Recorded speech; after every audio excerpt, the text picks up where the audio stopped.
How does turn on? Just push right. Good morning, everyone. Good morning. Thank you all for joining us today. All right. So as you all know, this is the session Master Planning for Inclusion, Diversity, Excellence, and Advancement in Infrastructure.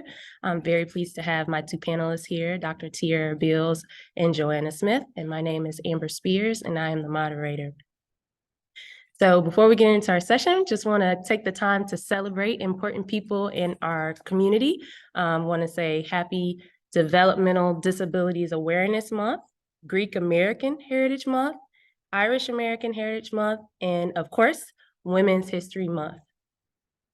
I would also like to take the time to acknowledge the land.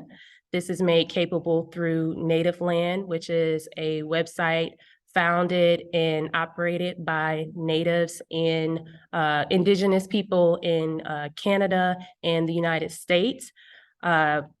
By putting in the zip code of the LA Convention Center, I was able to pull up tribes that are indigenous to this land. I found that the Chumash, the Gabrielino Tongva are native to this land, and also that LA County has the largest concentration of indigenous people in any US county. So I think it makes it that much more important to combat Native erasure in this space. So an overview of our presentation and panel is that we're basically gonna do introductions and background. We're gonna get into some panel questions. The thematic questions that will be kind of overarching are what systemic issues exist in civil engineering infrastructure, and what can we do to positively impact our profession holistically? We also want to engage you all because we know that sitting and staring at us for a while can get kind of dull, and we know that you all are here because you probably have some type of experience in this topic. So my name is Amber Spears, and I'm not gonna go list for list of what my background is, but I can say that I've had some really amazing experiences and opportunities to speak about kind of my path into civil engineering, and also the work that I do as a civil engineer, which a lot of times is going beyond the scope of the technical details and making sure that people, including myself, feel included and that we have access to support services and things of that nature. I was able to write an article in the National Society of Black Engineers national magazine when I was in undergrad, basically replacing the executive director's column during the national convention to talk about what we need to do to continue to retain our Black engineers. And I was also featured in a wonderful series, mini-series, that is hosted by Geo Institute, Inclusion and Diversity in Geotech. And that was hosted by Minzer, who is the chair of the Vancouver conference, GeoCongress, that's happening next year. Now I'm going to pass it to Dr. Bills to briefly introduce herself. Good morning, everyone. So I'm Tierra Bills. Thank you all so much for being here. Thank you for joining us. So I'm an assistant professor in civil and environmental engineering and public policy at UCLA. And my area of work is in transportation, travel demand modeling, and equity. So I'll have an opportunity to talk a little bit more about this as we go along.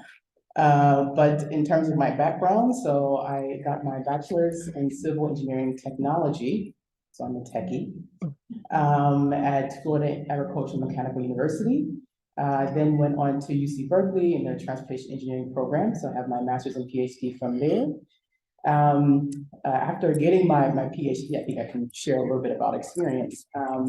I went on to work for IBM Research. So worked there for 3 years in their human mobility team in IBM Research Africa. This is a lab located in Nairobi, Kenya, on the campus of the Catholic University of East Africa. And again, I'll get to share a little bit more about this later, but this was really a formative time in my career where it got me thinking about the tools and models and approaches that we use in transportation engineering that we need to think about, interrogating and improving. So I spent 3 years in industry, and I've also had opportunities to work with various planning organizations and consultants around the country in the US. So I'm very excited to be here and looking forward to sharing more with you. Thank you, Tierra. Now we are going to pass it over, to Joanna. I love it. Good morning, everybody. Awesome, I love it. My name is Joanna Smith. I am a geotechnical engineer and also the founder of Daley. My amazing civil engineering career actually started in high school, all the way in Cancun, Mexico. I didn't know I was going into geotechnical engineering, but we did do a project, a 2-story church project where we were responsible for filling the foundation with dirt, or soil rather. And from there, I knew that I needed to get into construction and design, and something in the space of working with my hands in engineering. And so geotechnical engineering is the closest to that. And so now, after doing 5 years in industry with an amazing company, you all might know as ACOM, I am now working on Daley, which I am the founder of, to expose 500,000 students to STEM in the next 5 to 7 years. So I'll be talking with many of you about that as well. And so we really want to include infrastructure design and STEM in an exciting and fun way, so that students will be able to permeate the engineering future design market, and also be a part of those careers for the upcoming and near future. Thank you. All right, thank you, ladies. So I know that there's a lot of acronyms in our space now. We have, JEDI, we have DEI, all of these things. And I did not come up with IDEA. The first time that I saw the acronym and the words that I used, inclusion, diversity, excellence, and advancement, was in the 2017 ASCE Civil Engineering Magazine. It was mentioned by the editor-in-chief, Lori Schuster, and basically she was talking about the IDEA Student Center at the Jacobs School of Engineering at UC San Diego. And so when I saw that acronym for the first time, that one really resonated with me, more so than inclusion and diversity and, DEI and things of that nature. But of course, we know that all of those acronyms and things are still, getting to the triple bottom line of how can we use, sustainability, people, and basically our budget to make sure that we're moving in the path that we need to go for the future of our profession. A little background about master planning for IDEA. This session began in 2017. The first time this session was held was at the National Society of Black Engineers Professional Development Conference in Chicago. Mr. Oliver Buffington Jr. was the co-presenter along with myself. And we really received good feedback about the session. In fact, it was one of the highest rated sessions at the conference, which was only for NSBE professionals.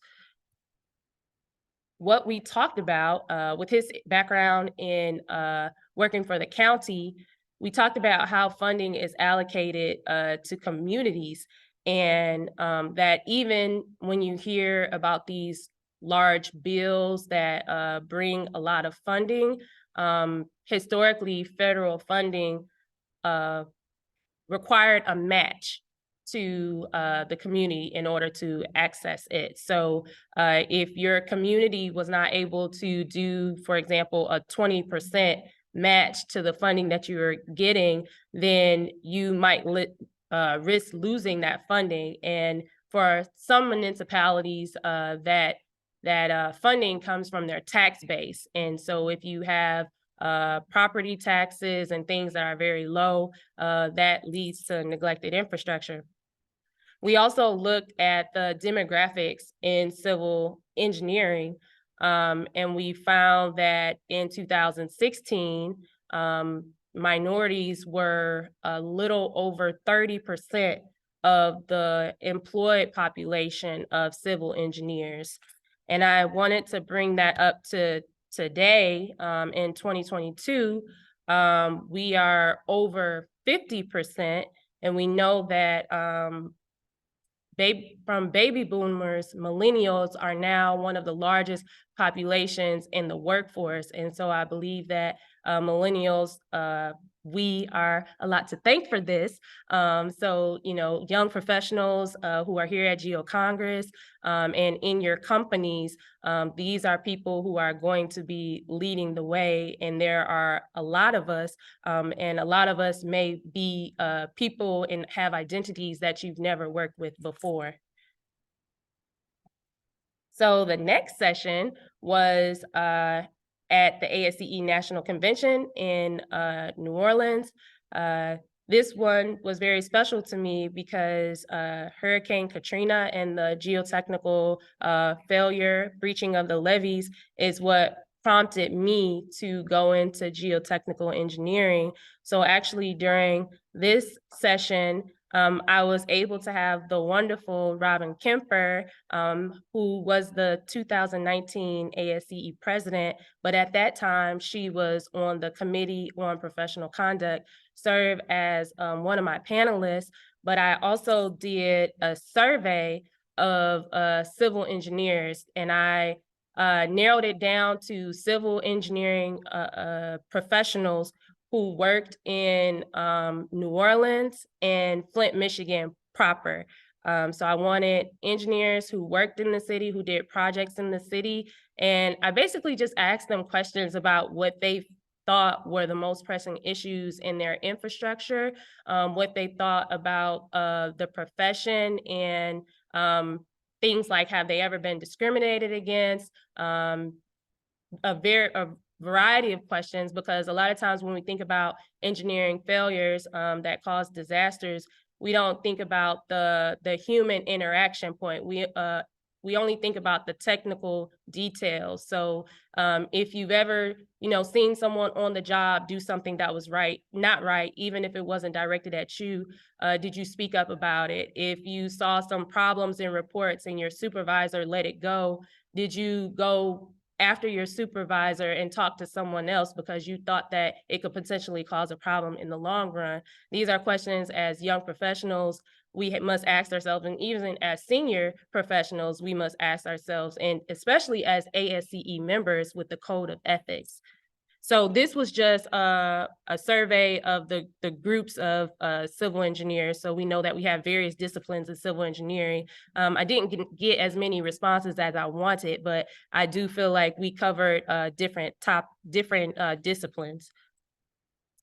So one of the polls that we have, I don't know if everybody's internet is working, but if you're able to scan that, and if I click on it, I don't know. Okay, so you won't be able to see it until I share it. So let me go back to Zoom, share my screen. I need a new share. So I think I'll just share screen one. All right, share it. All right, so have you ever heard of the Committee on Professional Conduct within ASCE? I'm going to say yes. Okay, so actually, I'm not able to show the results because I didn't use the right, okay, well, we're gonna keep it moving. So here we are. So the Committee on Professional Conduct, one of the things that they make available is an ethics complaint form. So the ethics complaint form is essentially the last resort when you have an issue involving two ASCE members that essentially has some type of violation of one of the fundamental canons. We know that we have 8 canons, and they're mostly based around ethics. The most recent canon, which was also discussed by Robin Kemper at this session, was canon number 8, and how now we are responsible to make sure that professionals always act in a professional manner in professional settings. Makes sense. That includes no harassment or any other types of unprofessional conduct. And so this form is something that you have in your toolbox when there's a situation that cannot be resolved between you and another party, or you attempted to resolve it, and you send this form to Tierra, and she is the legal counsel for ASCE. She's the person who writes the column in Civil Engineering magazine regarding ethics. So this is an important form for you to know about. I'm going to skip this poll since we can't see it anyway. So master planning for IDEA was also at NSBE National Convention in 2019 in my hometown, Detroit, Michigan. There I was able to feature W.T. Stevens Construction. They received the largest contract to replace the pipes in Flint, Michigan during the water crisis. And they essentially, took over the session because I wasn't asking them questions. They presented about their business and their history. And I was very pleased to see how it started off as, a minority-owned business and eventually transitioned to a woman-owned business because 2 of the sisters, along with their other siblings, male siblings, decided to take on the business after their passing of their father, who was the founder. So the type of work that they did for the project was basically replacing the lines, the work that you have to do in terms of excavation, traffic control, things of that nature. So they function as a construction company, I believe general contractor for one part of the contract. And it was really exciting to see that not only do they do work in their hometown, but they also do work abroad. The same type of work, actually bringing clean water to communities who don't have it. So we know that last Wednesday was World Water Day, and there are still several people around the world who do not have access to clean water. The last Master Planning for IDEA that was hosted was last year, STEM Noir Conference, which was held virtually. I had a panel as well here with Kristen Sally, who's not here today. She's a PhD candidate at Georgia Institute of Technology, and she also serves as, I believe, the graduate student president at Georgia Tech. And then, of course, Joanna, who's here today. So we talked about the infrastructure bill. I'm not very fond of it, but I do like that in the briefings of the infrastructure bill, they talked about what core infrastructure is, and they talked about why it's considered core infrastructure, because we actually impact the cost of goods and services in other industries. So as civil engineers, we have the ability to make the entire economy of an area or region better by improving the services that we do. However, we don't often get the credit for the good that we do. We get the credit for the bad things that happen. But it's just good to know that, in terms of core infrastructure, that we are making a difference. And also, the big thing about the infrastructure bill was that historically, the federal government had a decrease over the years in the amount of funding that they provided to infrastructure.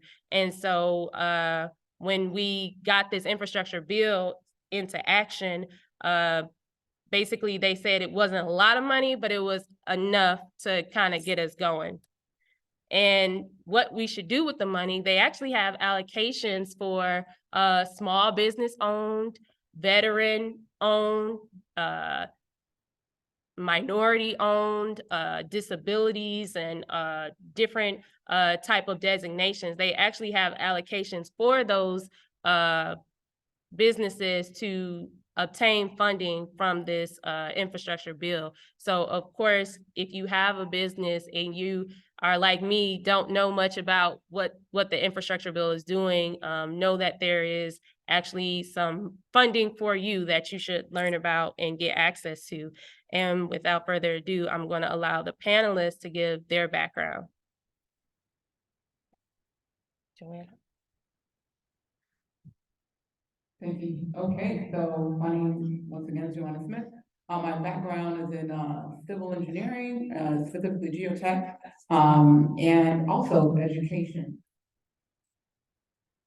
So some of the projects that I've worked on in geotechnical engineering has been very near and dear to my heart. One major is the Hunts Point project, which is, or was rather, actually I should say is, I'm going now, a $1.8 billion project, which is responsible for bringing all the food projects into New York City. And the way that I was involved with that was being the lead geotechnical engineer. So I did all of the subsurface investigation, of course, the report that needed to be handed to the contractors, and worked on phase 1 and 2 in the field here.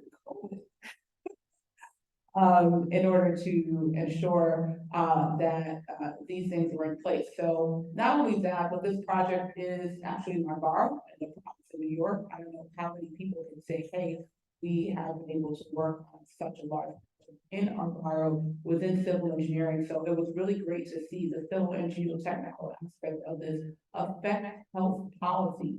Why am I speaking about health policy? Because that particular area in the Bronx has the highest, or in 2017 at that time, had the highest asthma rate in the nation due to high emission fuels, high emission gases, standing of a lot of commercial vehicles and trucks that literally went through the neighborhood in order to get to the Hunts Point Market. The Hunts Point Market can be accessed through rail, and water, so CSX transit, as well as Amtrak, as well as the water next door to the rail, and then of course vehicle and heavy traffic. And so to be able to design an overpass that was able to go straight into Hunts Point versus going through the community, which they have been asking for about 20 years, was really something I think very special. And I was honored to do, especially in the duration of time that it needed to happen, and then it landed on my shoulders in 2017. So that's one exciting that we do in engineering. A few other projects, well, I'll get into one out in Ticonderoga, New York, where we did about 333 miles of pipe from Potomac all the way into the Queens area for power and energy. And that was a little bit of horizontal drilling as well that was required there. Out in Ticonderoga in about 9-degree weather.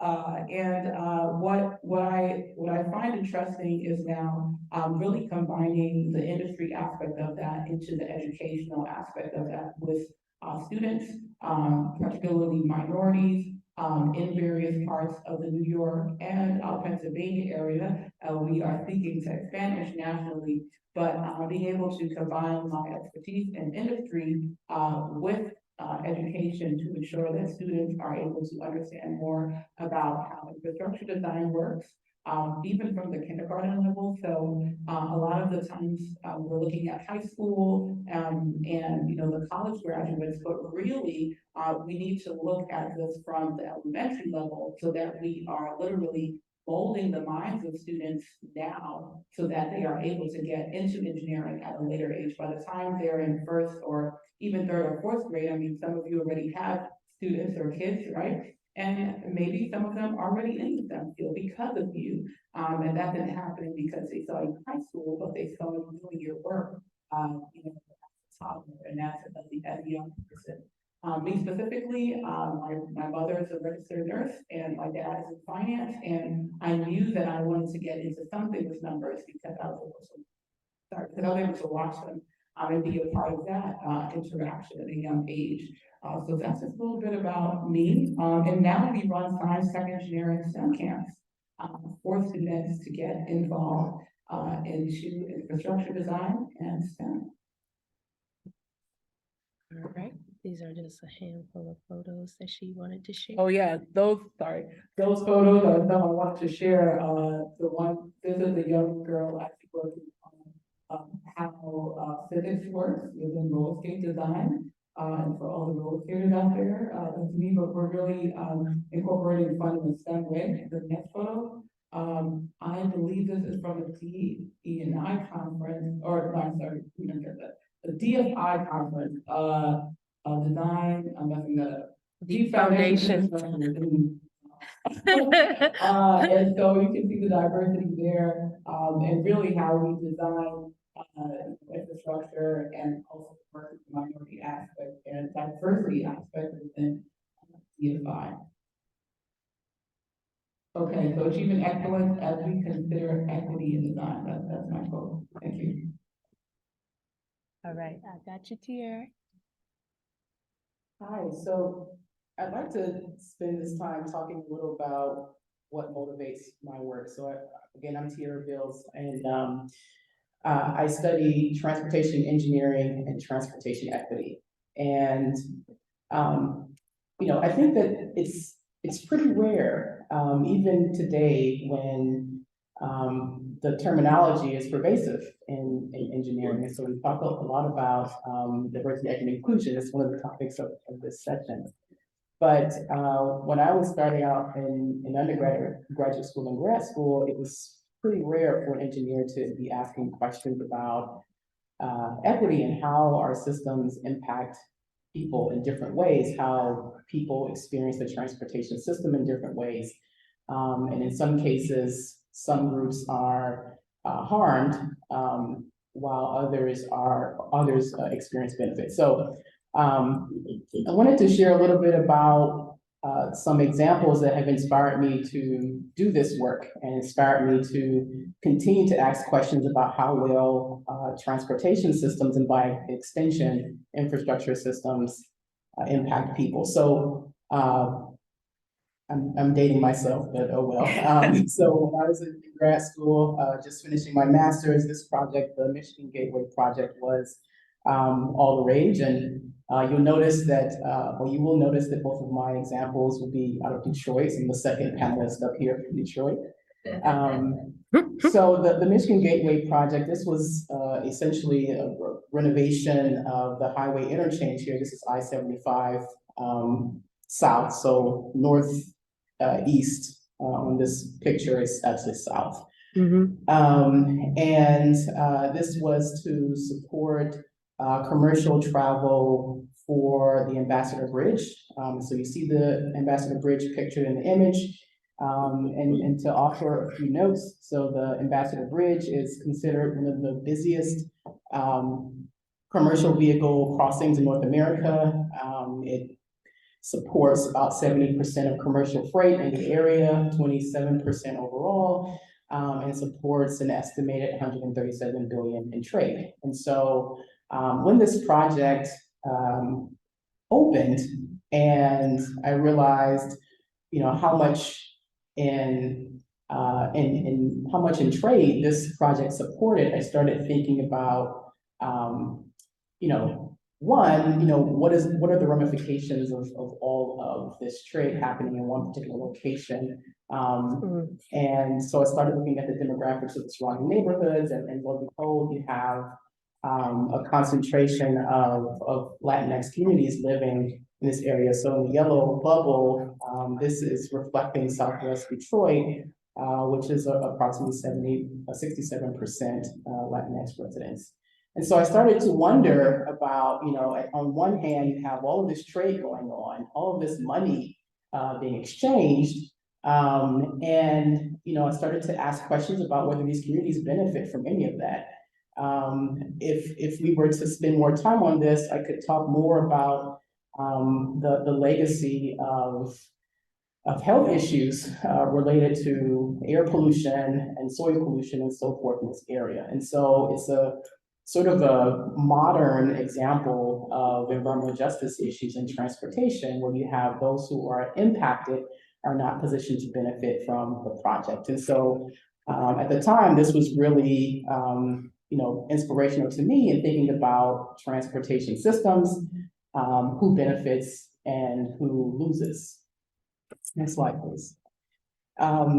Another example, so this is also a Detroit example, and I think this one is probably more familiar to many of you. So I think we hear often about the Eisenhower interstate system and how there were lots of challenges with regards to communities impacted in constructing these systems. And so in this case, this is the case of Black Bottom and Paradise Valley in Detroit, also I-75, or stretch of I-75. And basically in the 1950s and 60s, the Black Bottom, which was largely an African-American community and estimated to be between 200 and 300,000 in residents, was raised in order to make way for a stretch of I-75. This was a time where communities were not allowed to live in other areas, and so basically these communities were displaced but not sufficiently compensated or able to move to desirable areas. And so I think often just about the sheer scale of this case in particular, although this happened throughout the country. So here we're talking about the equivalent of the city of St. Louis or the city of Tampa. Like imagine a city being raised in order to make way for infrastructure because suburban residents wanted access to a downtown area. So I reflect on this often. Next slide, please. Because my own family was actually impacted by this case. And so in the blue box there, you see St. Jehoshaphat's Catholic Church. And there's a before picture in 1949 and a picture reflecting today. My grandmother and her family lived in an apartment across the street, on Hastings Street, across from St. Jehoshaphat's Church. And she would often tell us stories about being able to look through her living room window and see into the church. And so, this was when I learned about this and started to connect the dots and started to connect it to the stories that she would tell us about having to very quickly and abruptly move out of their home and move to another home or another apartment. It started to resonate that, these stories, it's not just about the fact that people lost their homes, but these stories are passed down from generation to generation, and it affects how we think about public infrastructure. It affects, what we refer to as community knowledge, or basically the perspectives that we have around public transportation infrastructure, and in sometimes harmful ways. And so, again, this is something that I learned about growing up, and it really motivated my concern with how we do transportation planning, how we do construction, how we think about how those exercises impact communities, not just in the moment, but in the future. And this is one of the starting points for my work today. So next slide. The last thing I want to say is that those two examples, so one modern, one historical, the point I want to make here is that these issues with transportation and by extension in other areas, they persist today. So I have here 3 examples. One is if we take a look at studies, or there have been a series of studies that have taken a look at Uber and Lyft data and have evaluated the quality of services across demographic groups. And what they found is that Black and other minoritized travelers experience way more restrictions in using these services. And so basically, what happens is that you use your cell phone, you request a ride, and the driver, they can't see your profile until they accept, right? And so they accept, and then they look at your picture and they say, maybe I don't want to pick up this person, and they decline. On your end, all you see is that you're waiting a long time. So you don't see what's happening. You see either that you're waiting a long time for a driver to to match with you, or you see a cancellation. And so there was a series of experiments across multiple scholars who've done testing using these data. And they found approximately 50% higher cancellation rates among Black and minoritized travelers. And so what this means is that our options for using transportation can be constrained by racial discrimination.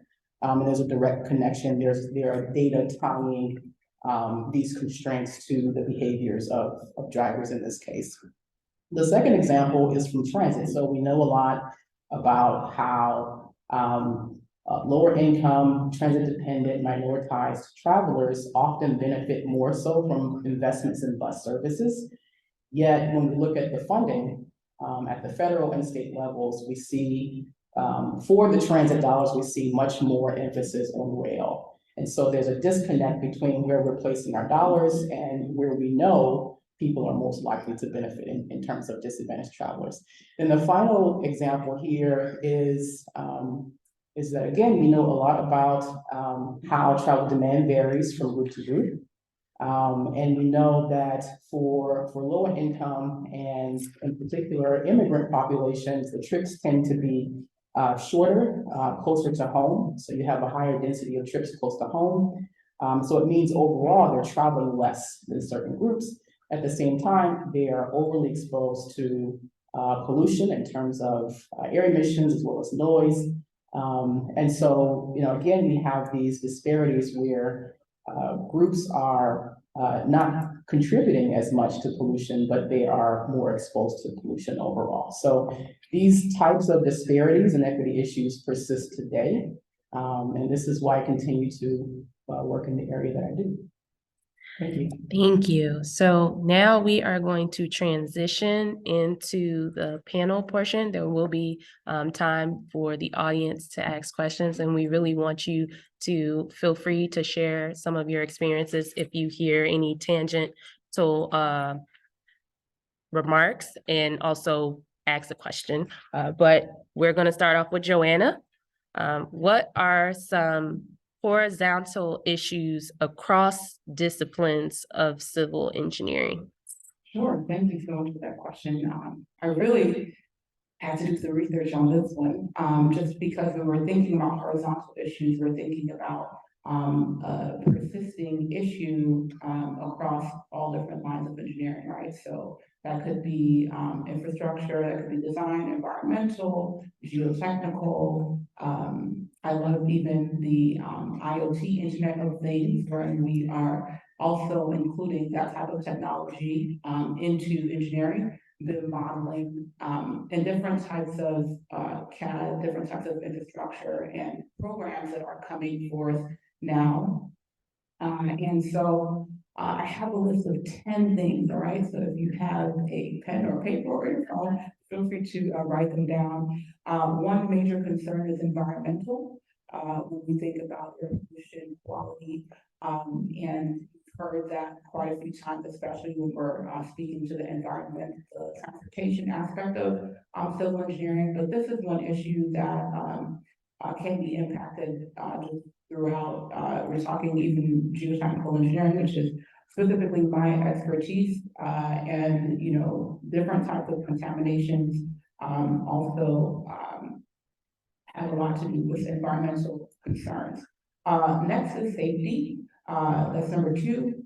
Safety is imperative across all types of engineering, infrastructure and design. For us in construction or geotech, that might be OSHA, but I'm sure on the cybersecurity or IoT portion, there are different types of safety horizontal issues that may also be applied. Climate change, for those that were in the first program or panel discussion today, which was amazing. So shout out to anybody who's here from that panel.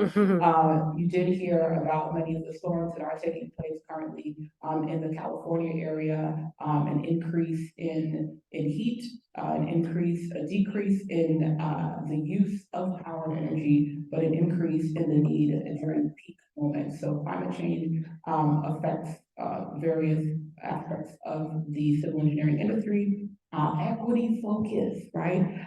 That's one major reason why we're here, and talking about collaboration and interdependence, targeted hiring programs, when we're looking at design for infrastructure of different areas, and in construction. And then number 5, sustainability. How are we sustaining the programs or projects over duration of time? I know when we spoke about the infrastructure bill, one major thing was how we're grading our bridges, how we're grading the infrastructure. Are we looking at the integrity over long duration of time is a question. And number 6, the time constraints, time to deliver. Today, you also heard about that, where there may be government contracts, fiscal year, main top job projects, which I thought was really cool, because I remember it was at 2010, I was out in Wiesbaden, Germany, doing an internship over there, and I was the U.S. Army Corps, and I was responsible for that. So it's really interesting to see that we are still using those jargons and the programs that are required, but we're talking about the time to deliver those projects. We know that if we go beyond the fiscal year, then those funds are no longer available, right? Number 7, the resources, the shortage of labor. We also do know that the baby boomers are on their way out, right? Millennials are on their way in. However, the baby boomers make up a very large percentage of the working force. And so the working force is, quickly slipping away into retirement. Thank you all so much for all of your stuff. But that is the resource, and that's still in question, in terms of contractors, consultants, and different experts in the area. So we still need you. Right. Number 8, cost efficiency, right? How cost effective are the programs and the infrastructure designs across all engineering, civil engineering disciplines. So the funding. And then 9, managing the risk of projects is one major aspect that is paramount to civil engineering disciplines. And we're talking about that. We're always putting in, what is it, that 3 or 5% for risk. Might have gone up a little bit more since COVID, right? But managing risk. And number 10, innovation. How are we incorporating innovation into our design, into our projects, into our programs, in order to ensure that we are really being effective in our design and in the civil engineering discipline. Thank you so much, Joanna. The next question is for Tierra. What policies, regulations, or practices, e.g. algorithms, contribute to systemic issues in our infrastructure? Thank you. So I work with tools that are used in transportation planning. The idea is that we're always thinking far into the future, what new investments are going to be necessary in order to mitigate congestion, in order to fit into our vision of transportation for communities. So we're always thinking about what are the specific projects that are going to be necessary 4 years out, 10 years out, 30 years out. And every year we're spending, if we look at transportation spending at the federal, state, and global levels, we're talking about more than 250 billion. And so with every year, there is an opportunity to do better with the funding that we have. And the way I look at this is thinking about the tools that we use to guide those decisions.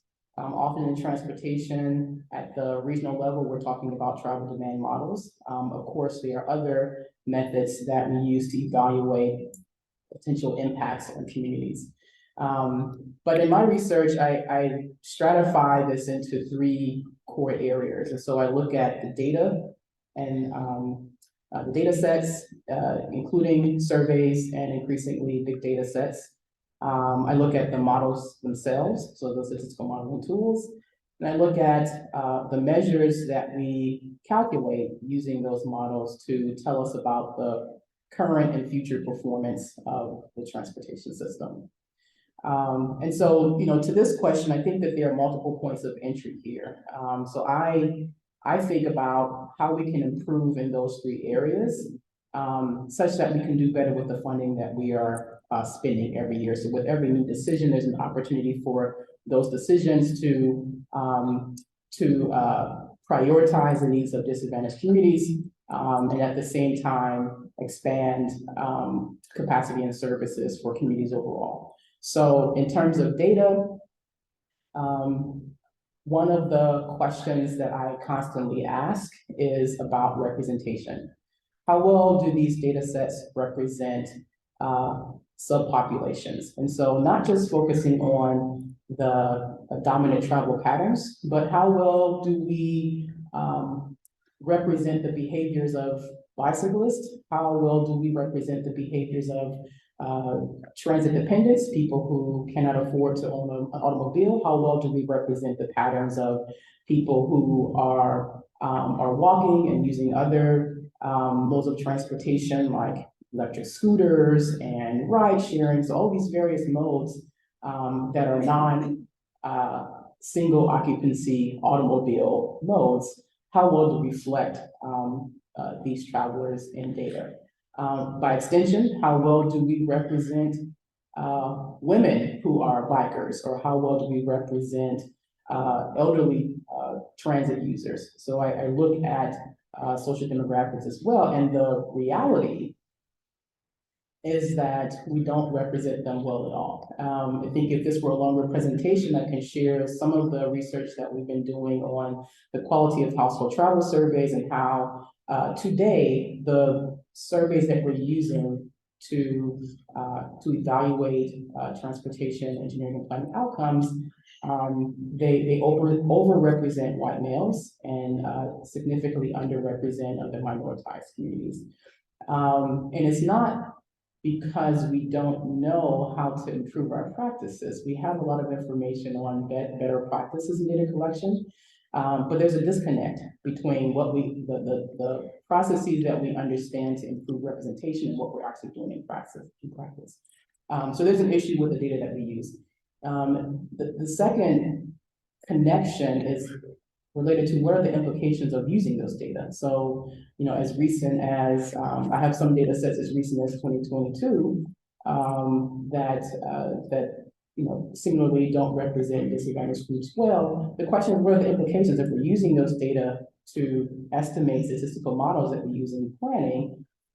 What is the potential harm? How far off might we be because we are not characterizing the behaviors and needs of these groups well? And so this is another question that I'm looking at. And the implication is that if we are using data that is, we'll just say poor quality data, to estimate travel demand models that we use to guide billions, hundreds of billions in transportation improvements every year, that we could be getting it wrong. We could be overestimating the potential benefits of certain types of infrastructure for disadvantaged communities in particular, when they won't actually benefit in the ways that we expect. And so the potential is that we are making wrong decisions. And so these are questions that we'll be looking at. And so in terms of how our policy and practices might contribute to systemic inequities, I think that there's a strong potential for negative feedback loop where we have disadvantaged communities that are statistically missing from data sets. We are estimating models that poorly represent their behaviors. We're then supporting decisions that may not, and I'm pretty strong on the may, probably don't, represent or serve the needs of these communities, which disadvantages them and can impact their desire to participate in these activities that generate data. So lack of participating in community engagement activities, distrust in transportation agencies and so forth. And so I think that This is, one of the ways that we continue to perpetuate a similar issue, where we continue to harm the same groups. Thank you. So the next question is going to be for both panelists. What comes to, well, you actually answered that question. What comes to mind when you think about why you serve who you serve? So that's not the question. Next question is, at what point in your journey in infrastructure did you transform or change the way you thought about or did something? That's for both of you. Sure. All right, awesome. So this is like a cliche answer, but it's not, I promise. So I would say well, the Hunts Point project was one, so I'm going to give two instances. In 2017, when I was asked to lead that project, I'm so grateful for my manager, who at the time was a woman, and she said, "Joanna, you can totally do this," and I was a little nervous, but it was really great to see. I at the time did not necessarily see how much civil engineering really impacted communities. And I didn't see how imperative it was to understand the dynamics, kind of like all those 10 points that I spoke about, the horizontal civil engineering issues, or understand that around the work of infrastructure design. So I would say 2017 was really that turning point, which then had me think about how many other people that looked like me were actually doing this work in their communities. And so that's when I guess that you'd say the seed was planted. So in 2020, I started Daley in order to get students involved at a younger age, so that K through 5th level in engineering, in the soils, understanding what's the difference between the soil and the clay, understanding how to code, how to design around infrastructure and around really exciting fun things that solve problems. So I would say 2017, and that Hunts Point project really did it for me. Thank you. So I want to talk about my time working in Kenya. So after graduate school, I had an opportunity to work for IBM Research. They had just launched this new lab in Nairobi, Kenya, and I was a part of the human mobility team. And our charge was to look at relationships between troubled behavior and the available transportation infrastructure. So to look at the capacity of the infrastructure, the quality of the infrastructure. We ended up doing studies on the relationship between travel capacity, so travel times throughout the network, and the quality of the infrastructure. And we looked at the locations of various road distresses and how that reflected in terms of the locations of bottlenecks and how they propagate throughout the system. But the point is that this was a really formative time in my career because living and working in Nairobi allowed for me to apply approaches and methods that we learned in school in practice. And in particular, apply them in a different context. And what this inspired me to think about was data and quality of data. The reality for Nairobi is that these data sets that we collect fairly frequently here, every 5 to 10 years, are collected even more infrequently in Nairobi. So we're talking about every 20 to 30 years. And so for a city that is rapidly urbanizing, some of the questions that I began to ask is, whether the tools that we learn in school are actually even appropriate to be applying here. Should we be looking at other data sources or thinking about how we might combine data sets to improve the record, improve how well we can reflect troubled behaviors and evaluate the impacts of infrastructure on troubled behavior. So for the first time, I started to question methods more broadly. So before I worked at IBM, my focus was still transportation equity, but I was more so working within the context of the methods that we have. How can we do better with the methods that we have? And working in Nairobi, my questions became, are these even appropriate in the first place? Should we be thinking more so out of the box, or that the term leapfrogging was pretty popular back then? So yeah, this was a really transformative period in my career, because I realized that you know, we can't just focus on the future. We have to focus on you know, how well we're able to reflect behaviors today, whether our fundamental assumptions that we're making are actually appropriate. And I think that this is something that is you know, not specific to transportation. I think that we all have opportunities to think about the data that we're using and the quality of those data, who is represented in terms of you know, not just behaviors, but if we're talking about infrastructure, how much is there a difference in quality for certain locations relative to others? So we all have opportunities to think about the quality of data and how it might vary across the population, and how this might reflect potential disparities that we confronted with. So for me, it was a really transformative period in my career.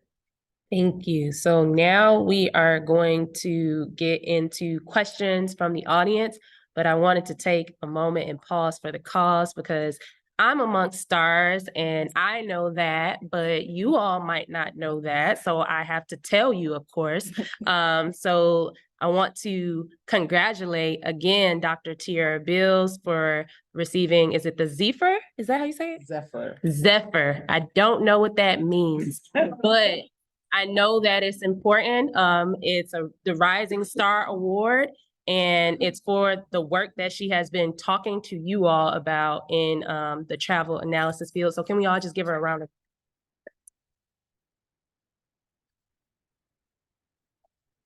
applause?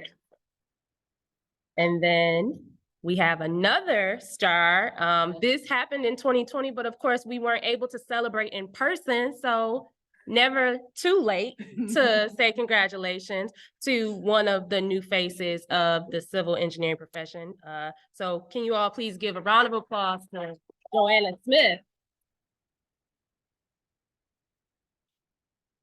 Great. So now, if you all would like to stand up and stretch, we're at the hour mark. If you want to go ask a question, there's a mic in the middle of the floor.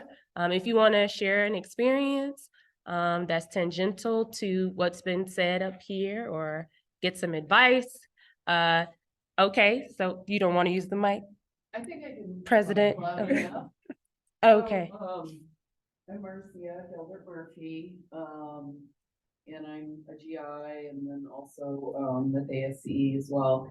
But what I'm kind of curious about, and I would like to know your thoughts, I get frustrated that the problem that we have, the systemic problem that we have, is always being fixed by the people who were harmed in the first place. So how do we get everybody involved in solving the problem? Do you understand what I'm saying? I'm going to repeat the question once you are finished saying it. Are you finished? Yeah. Okay. She said, how do we get everyone involved in solving the problem? Because when problems exist systemically, a lot of times the people who are solving the problem are the people who were harmed. And that creates a overburden on them to not only function in whatever their role might be, their 9 to 5, but now they're also doing this extra job that they might not be getting paid for. Most of us aren't getting paid for the work that we do in ASCE. So just more and more labor for these people who are kind of carrying this on their shoulders. Is that okay? So whoever would like to start. So thank you for the question. I truly appreciate it. I think that, you know, oftentimes it's not apparent how much emotional labor is involved in doing work in an area where you see people like you or your own family members, affected. And so it is, it is hard work. But at the same time, I think that there are opportunities for us all to work together in advancing our goals towards equity, towards serving and prioritizing disadvantaged communities, towards making sure that we mitigate these structural issues.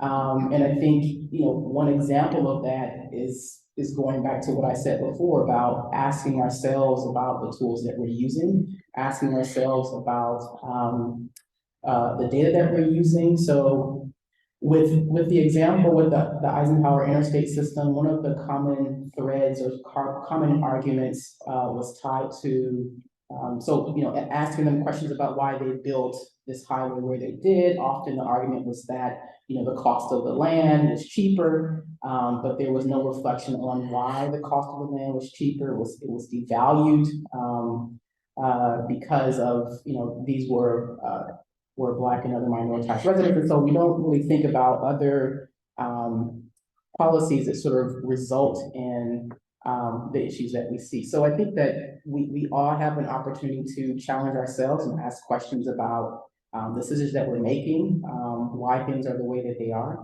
The other thing I'll say is that, so we're in a time where we often see companies implementing vice presidents of diversity, equity, inclusion, or other positions focused on diversity, equity, inclusion. I think that this is a positive thing, but I think that the potential harm is that the perception is that, okay, we now have this one person that's going to solve all of our issues related to justice and equity and diversity and inclusion. So I think that we kind of have to do both. We need folks who have the perspective to bring. We need them to raise the issues, but we need everyone else to champion those issues and to feel responsible in a way for making things better. The other thing I think is, the last thing I'll say is framing. So often we think that if we are addressing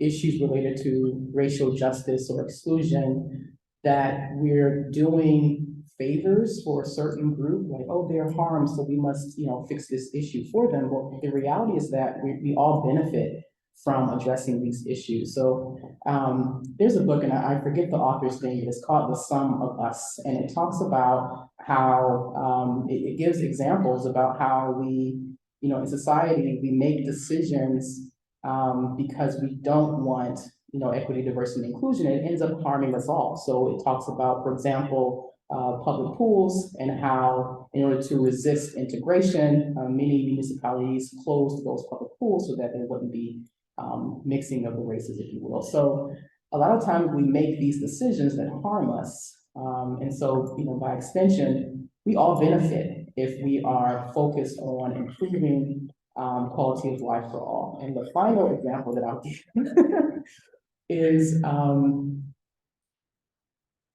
so if we think about, this recent pandemic and how at least initially in the United States, we were very poorly equipped for this pandemic. And we know that the members of society who were harmed were those who were most disadvantaged, those who were impoverished, those who had poor access to healthcare, the target demographic of disadvantaged society members. And so what that does is it ends up costing us all in terms of hospital costs, so public expenses, but it also it costs us in terms of our ability to rebound from these types of pandemics. And so when we have parts of society that are weaker, it makes us all weak. And so the reality, I think, is, again, we need to reframe this discussion. It's not about trying to benefit disadvantaged communities. It is, but that's not the whole story. The whole story is that if we address these issues, that we all benefit. Hopefully that helps. Joanna, you can add to it, please. You don't? Okay, sure. That question is fully loaded. I get emotional when I talk about it, so that's why I kind of didn't want to deal with it. But really and truly, I think working alongside, those that are decision makers, I know that we don't necessarily, want to say, hey, we're taking on that load. But I definitely think that having, the diversity of perspective, and just that conversation, with those that may feel as though they're harmed or are being harmed through, some of these horizontal, issues, would really help to, like us having this conversation now, really, change, the mindset and the trajectory, of many that do have the capacity to change, different infrastructure or different conversations around these topics.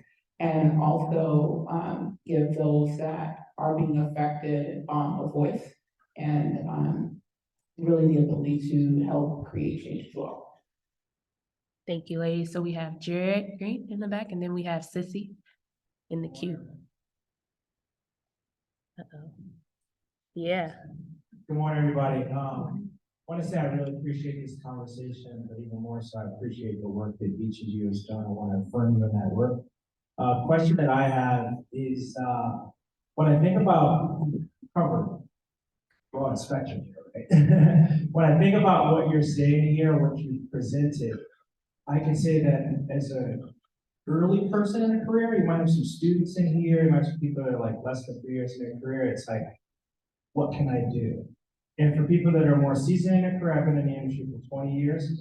I guess the question is, what can I do? So I'd be curious to hear your thoughts for the early professional, somebody who thinks that, and somebody that's, I don't think I'm late in my career, I think I'm mid-career. And the baby boomer, right? Like what are some of the things that people can do? I say that with the mindset that you drop a pebble in the water and the ripple goes out. So everybody has something that they can and should be doing and considering when they're leaving this room. So I'd love for you to share something. Go ahead. Thank you so much for that, Jared. I will gladly jump into this, question. So basically, one major thing that I've done,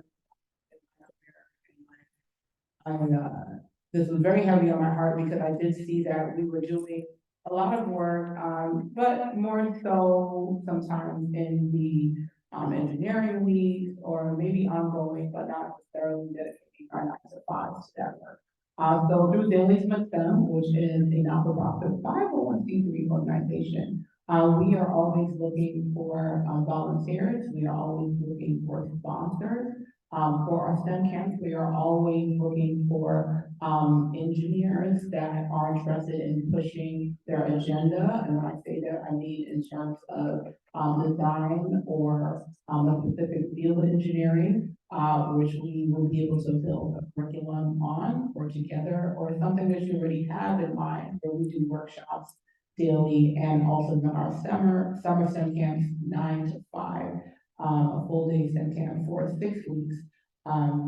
So if that is something that you're interested in, we are working with students in the New York City Bronx area and also, really internationally. We just got a call from Jamaica with Cindy's, about working with our program. So if those are, areas of interest for you, feel free to come and talk with me. This is a tax write-off as well as a way for you to really say, hey, I am getting involved personally, my company is getting involved, and we can show and see those impact statements, in the communities, that are able to really receive and need, that type of, infrastructure design, and also the impact of, civil engineering, that you specifically have. There is no other you, and it's really important to impact different societies and organizations that may not have had that opportunity, if you were not part of that. So, you can reach out to me, I'll be here, and also have my business cards here. Thank you. Yeah, so thanks, Joanna. So I echo what Joanna has said. I think that, getting involved is really important. In some ways, my experience has been a little different because I basically came out of grad school. I spent a few years in industry and then I went back into academia. But I'll say a couple things. One, I think for early career engineers, and sort of following from, is it Marcy? From Marcy's question on, what can we all do to join in this fight? I think, a big part of it is trying to educate ourselves, trying to be aware of what the issues are, trying to, dedicate ourselves to transforming how we think about engineering and how engineering impacts society. And I say that because when I was a young engineer, I think one of the most taxing things was having to explain and prove to people that inequities exist and that, we can't assume that systems will impact people in the same way. And it's exhausting because it's like, I have to not only experience the harms in certain ways, but I have to be responsible for teaching everyone. Like, it's a lot. So I think one thing is just, doing what we can, doing our own work to be aware of the issues, I think goes a long way. The other thing, and I think this is actually more so for, medium to senior career folks. I think, often we talk about mentorship. And so I think it goes without saying that mentorship is a great opportunity to support diverse employees, diverse engineers. And I think that it's super important because often these younger career engineers don't have access to the same systems and networks of mentorship. And sometimes it doesn't even have to be you deciding to spend an hour a week talking to this person. I think in some cases, you can act and move as a sponsor. You can make sure you're paying attention to what's going on and position yourself to be an advocate and to open doors or close doors or protect these individuals in ways that the system itself won't. And so I think those are the two things I would say. I think that we can all dedicate ourselves to learning about,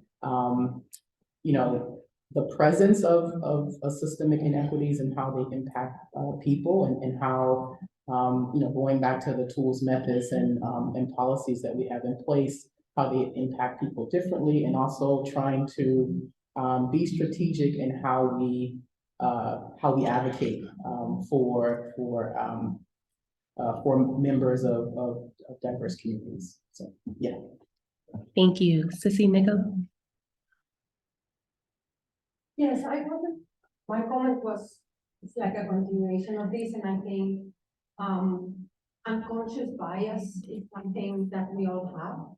And depending on what category we are all at, we cannot identify necessarily. So the power of education and doing our own soul searching and see what we think unconsciously.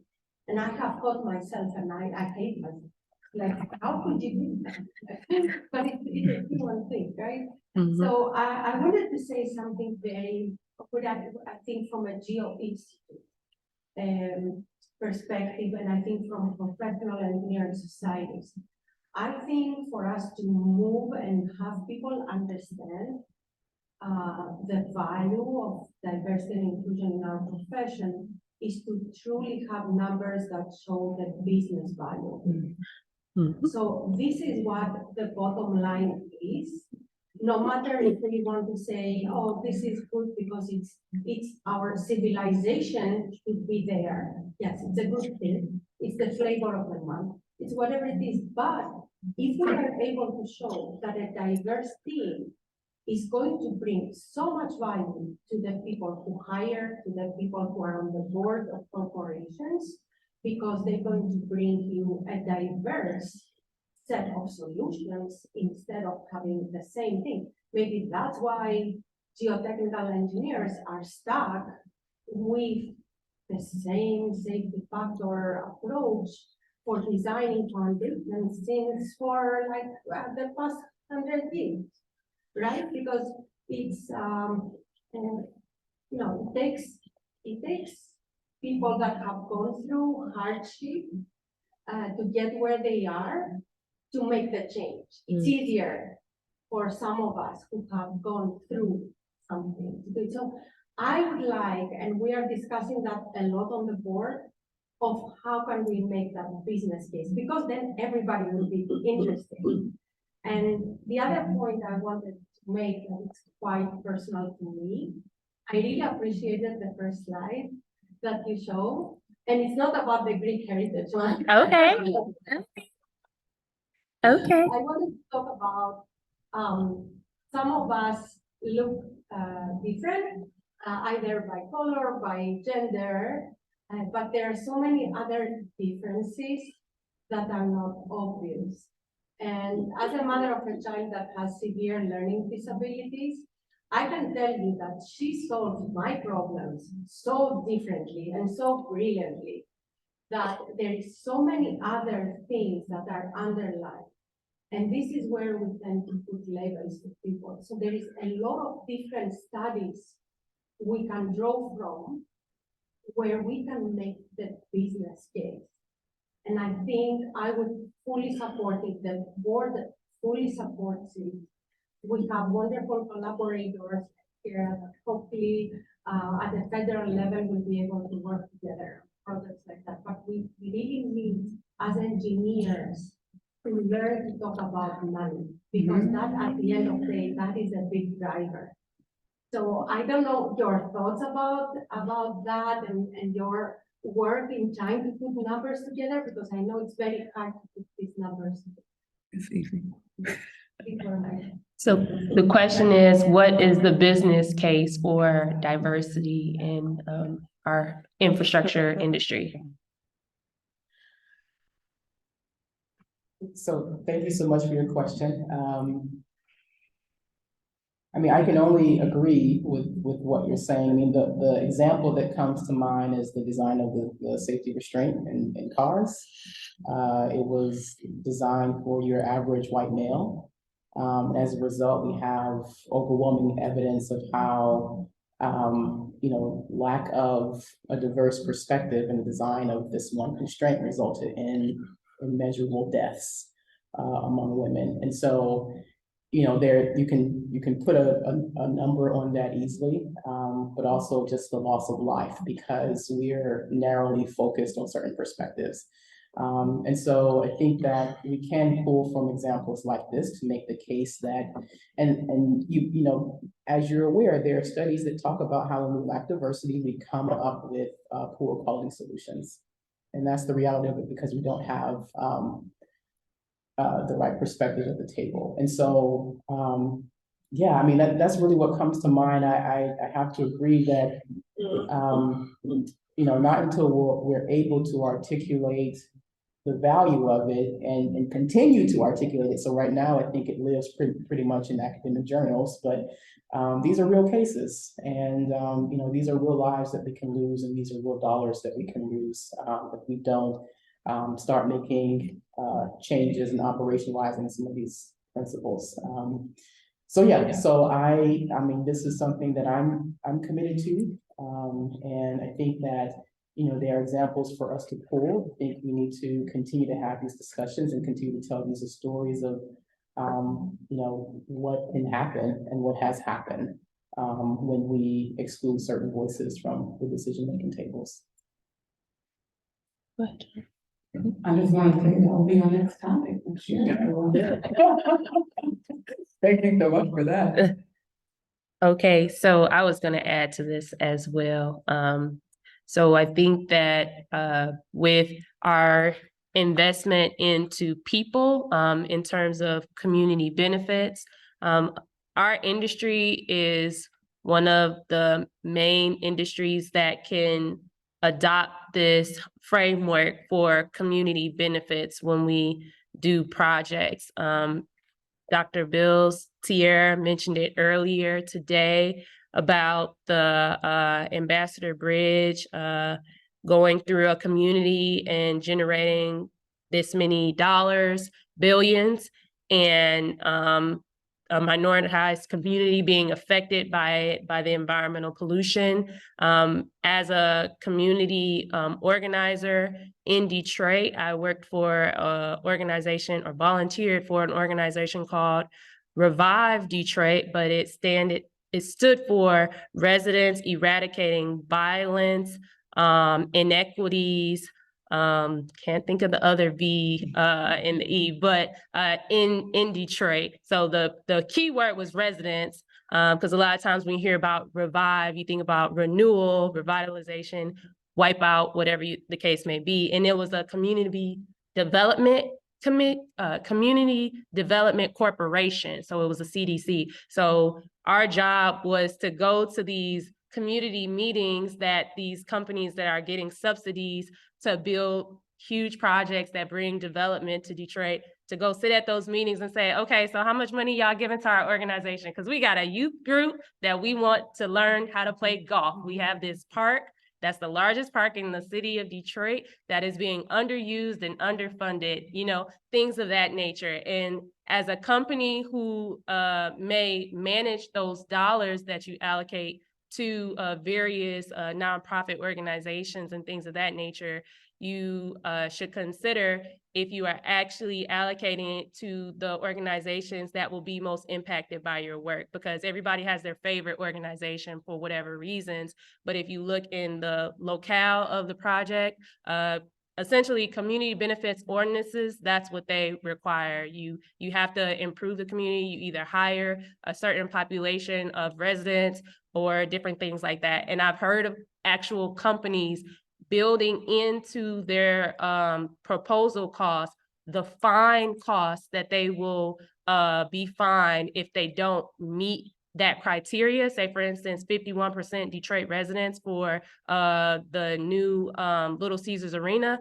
They somehow built in the cost of the fines because they said that the workers were not there. They knew that they weren't going to get the workers, so they somehow built in the cost of the fine. It sounds weird, like magic or witchcraft or whatever you want to call it, but there are people who have it described and explained it much more articulately than I can, that it was done and they were able to get away with it. So, any other questions?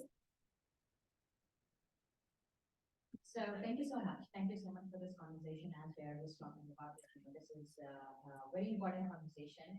And I've known Joanna for a long time now and worked with her a little bit too. So I'm really proud to see her here. If some of you don't know other talents of Joanna, she is an amazing musician. She's a pianist and she teaches piano to the young kids. Yes. Yes. And he's also a fashion designer. You don't know that. That's all the events. Yes.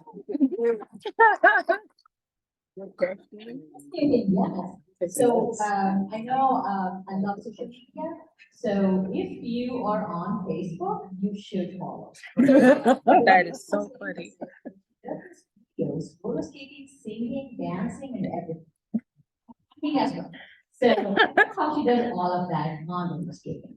Can't even walk properly. So thank you. So one question I had, I'm sorry. I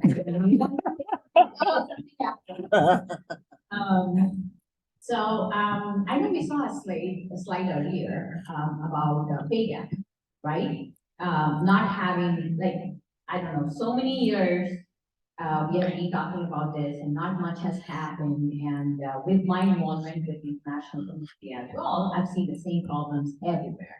In India, in Mexico, in Canada, everywhere. So as individuals and as, you know, being the leaders of the industry, like what can we do? Like, are there things that we can do at our level, or are there things that we have to do at higher levels? So the pay gap can be getting closer, and someday can disappear. That's what I'm going to ask. Can you repeat the question too? So thank you so much for that question. So the question is about, you know, how might we help address the issues with the pay gap? This is an issue that we're aware of. I think the statistics are that white women earn approximately 79% of a white male's income. Black women, it would be 63%, and I think Hispanic women are about 54%. And so there's a disparity, it's been in place for a long time, it hasn't budged. I'm not sure what I was reading recently, why I'm able to quote those numbers, but, so it's a hard question, I think, you know, two things I'll say. So, you know, for public employees, our pay is publicly available. And I think that while it doesn't 100% address the issue, there's still disparities. It provides resources for making the case that, you know, these are the numbers and this is something that we should not have, in particular for a public institution where you know, lots of funding come from tax dollars. The other thing is, and this is gonna sound bad, so I've been reading all these self-help books about how we can do better, and a lot of times what we're learning as women is that we don't often ask for, in comparison to, you know, the value that we bring. And so I say it sounds bad because on one hand, it's like placing the responsibility on women to solve the issue, and so that's not what I want to do. But I do think there's, you know, truth to how we are socialized, and I think that we should be asking for more money. I think we should be, you know, asking for the promotions when we deserve them. I think that we should be setting the boundaries with respect to the work that we do, given the pay that we're actually receiving, not the pay that we hope to receive. So I think there's some truth to how we can change those ideas about valuing ourselves. That doesn't, you know, address the issue though. And yeah, those are the two things that come to mind. I don't know if I have solutions. I think it's a hard question, and yeah. Sure. Sure, I'm gonna jump in really quickly to that. Just to reiterate the second portion, that we do have to ask. I know it's a little Demands. challenging. I'm going to say that, one particular company that I was working for, when we did it, ask for $2,000 more. And my mentor said, 2,000, really? That's the best you can do? But I was so nervous, but I asked. And I remember the manager saying to me, in my 16 years of working here, no woman has ever asked for more. Unfortunately, I did not get that $2,000, despite all of the accomplishments that I do have. But it really kind of showed me the mindset and some of the conditions that are already kind of placed rigorously sometimes in employment and for employers. It doesn't even dependent on, it's not even dependent on gender, it's overall, you know, what the industry has given. So I would say definitely we have to ask, and then we need to have those conversations with the males as well, like those hard questions, like, why do you think that you should pay, or what, you know, what is your thought process behind that? And I've had some of those difficult conversations, and they are challenging, but in order for us to affect change, we do have to have those conversations. So lucky, I would say, just having those conversations, even though they're uncomfortable, we may not be able to change that instantaneously, but I definitely do think like what we're doing now allows us to now expand our mindset, and once we stretch that, we can't really go backwards, if that makes sense. So, I guess this is one thing. Plastic deformation, Thank you. not elastic, it's plastic. Right, like yielding capacity. Oh Lord. Okay, but yeah, that's one answer. I hope that gave a little insight. I know. Can I just add one more thing? I just want to kind of tie this back to mentorship. I think that, you know, in all likelihood, you know, women who they don't feel like they can ask for more. I think one way to support that is they have strong mentorship networks, and we were a bit more transparent. Like, we're really funny about money. Like, we don't like to talk about it, and you know, we feel guilty about how much we're earning, and you know, there's all of this other stuff that comes along with it. But I think that you know, mentorship, so that's for the younger people. I think that, you know, be aware of the significance of mentorship for the more seasoned professionals, be more open to talking to, even if it's just over lunch or checking in with people who are coming into your companies. I think that it would help if we were a bit more open about talking about money. You don't have to tell them about your, family inheritance and how many cows on the farm and Iowa, but, I think that it would really help, to, support the development of confidence, among women to ask for what they are worth, tying this back to being dedicated to informing ourselves. I think that this is a problem for all of us to work on and not just for women to work on. Okay, we are out of time. It's 12 o'clock and we do value your time. So if you, as you are getting up and walking out, want to talk to at least one person on your way out, you can either say, answer this question, which is not really a question that you could answer walking out, or you can just talk to someone.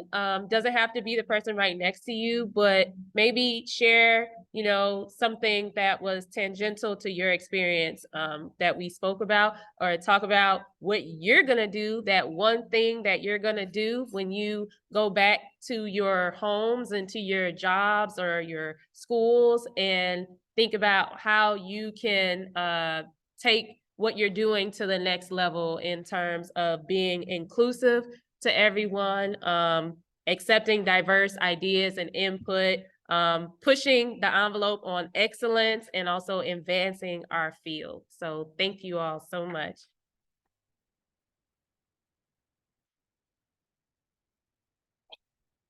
And you can all connect with us on LinkedIn. Follow Joanna on Facebook apparently, because she's got some stuff going on there, but we're all on LinkedIn as well.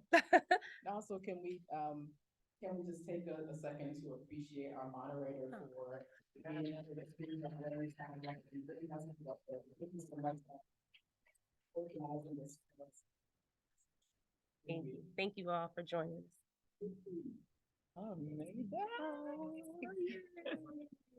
Hello. Thank you for coming. Thank you for contributing. Shout out, Lucky. Okay, Miss Teal, you had other teal shirts. What is it, turquoise? Okay, see, the colors are, turn it off. The colors are, I don't know, my turquoise is like bright blue-green. Okay, it's on the spectrum of blue-green, so that's all that's important. It's cute. You would have been able to wear it though. You would have. It's cute. You're welcome. Thank you so much. Thank you.